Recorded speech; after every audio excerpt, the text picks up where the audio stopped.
Hello guys, Colonel Ninny here. How frustrating it is to fly all the way across a map only to be shot down by anti-aircraft fire at your target before you drop your bombs. So in this tutorial we're going to look at the tag team method to solve that problem. To attack a ground target, the concept is simple. Ideally, you and your partner will approach the target. One of you will go high and the other will go low. Here you can see my partner taking the fire and the attention of the AA while I come around unmolested to make my attack run. They finally notice me, but it's too late. I'm all over them like a cheap suit. The general strategy to minimize losses and quickly destroy the target is to first have your fighters attack and destroy all the AAA, the flak, with gunfire, and then once the AA is down, the fighters remain to provide cap. CAP is an acronym for Covering Air Power or Combat Air Patrol. The bombers are then free to destroy the entire target under the protection of their fighters with no losses to themselves. And this is a surefire way of guaranteeing your point score goes up and not down. As you can see from these scores on 2 different missions on the Wings of Liberty server, the results are pretty good. Both the wingman and the leader have racked up some points. So let's see how this kind of success is achieved in the Tactical Air War mission. In the attack on this convoy, you can see that I am taking the flak at this point, while my wingman comes around for the attack. I'll turn the icons on and off so you can see where he is in relation to me. Pay particular attention to what the flak is doing, and notice that I'm rarely under fire while I'm actually attacking. So he's drawing the fire to the left while I'm lining up nicely unimpeded. I'm trying to take out the AA with my 3 50-kilogram bombs, but if I miss and hit something else, that's a bonus. On this server we're limited to the cockpit view only. And now is the critical time for me to determine whether somebody's actually shooting at me. So I dip my wings left and right to look at the ground to see if there's any impact from shells coming from behind. I see no impacts, so if I climb up higher, I'll make a better target. And of course now the anti-aircraft can see me clearly, they start to target me directly. This tells us that there are 3 anti-aircraft still alive and exactly where the position is. Look at my wingman as he comes in to destroy the one in the center. And he can do so with limited risk because they're all shooting at me and not at him. And so now he becomes the primary anti-aircraft target and I can identify my new target. My target, the flak to the left of the road, sees me, opens fire, but it's too late. One of the cool things in the game is that the flak crew may actually run away while they're under attack. And this means that they'll get the courage to come back again, man the guns and start shooting just when you think it's clear. And if you look at the underside of the aircraft, you can see there's no damage to anti-aircraft fire at all. With the AAA threat removed, the game changes. And with it, so do our tactics. With the anti-aircraft fire neutralized, my wingman is now going to cover while I do the attack. Then I will climb up and do the same for him, so he can make the attack.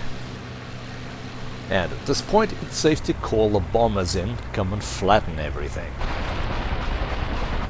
Now, should the bombers arrive fairly soon and enemy fighters show up, we will stay and provide support until other fighters can get there. Otherwise, we'll return to base. So what happens if you arrive at the target with your wingman to start killing the AA and you notice there are several enemy fighters there? Your ability to tangle with and eliminate this cap threat will depend on if you've brought gun pods and bombs along with you.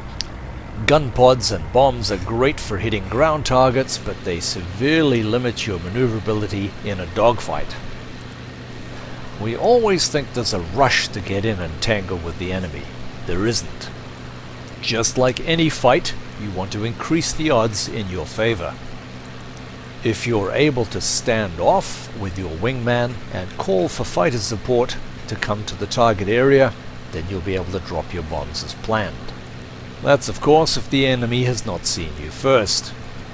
And if they have, there's nothing wrong with diving down and heading towards your own friendly lines to try and draw them away from the target. A novice player will likely try to chase you all the way home, which means he's probably left his wingman behind, but you have yours with you, so you may be able to dispatch him. An experienced player will be happy just to chase you off for the moment and then maintain his position over his ground troops.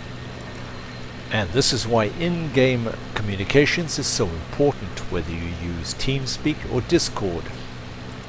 You can relay this information to other fighters and bombers and tell them what the sitrep is, or the situation report, so they can come and help you. Or if you're inbound to the target, it'll help you to make your decisions. As you can see, just the two of us have done a tremendous amount of damage to the convoy and the defense position next to it. We could not have done that had there been any kind of enemy covering air power. On these expert servers, if there is an attack on your forces, then a report comes up on the screen and tells you that it's being attacked. We've been over this target for at least 5 minutes and not a single fighter has shown up to protect its ground forces. I mean, what more could we ask for? We've taken out most of the soft targets, and our 20mm cannons are not going to destroy the tanks. So our role here is basically done. My wingman and I have decided to do just one more attack run, and then we're going to climb up, regroup, and return to base, RTB. Our plan once we reach our airfield is to jump into a couple of bombers and come back and destroy the target completely. In the 10 minutes or so it takes us to get home, we will broadcast our intentions to TeamSpeak and Discord so that we can get some fighter cover getting there before we do and protecting us so we can do our job. Without fighter cover, you may as well just fly into a tree. That way at least you don't give the enemy a point score for an easy kill. Notice on my last approach here, I'm planning to fly between the trees where the target is. Hitting the tracks and engine compartment may immobilize the vehicle, but it won't destroy it. Well, we've covered a lot of stuff here today. I hope you've enjoyed it and can put it into practice. Communicate, communicate, communicate. See you next time. As always, if you've enjoyed this video, found it helpful, please like it or subscribe. Or if there's another topic you'd like me to cover, please leave a comment. Thank you guys.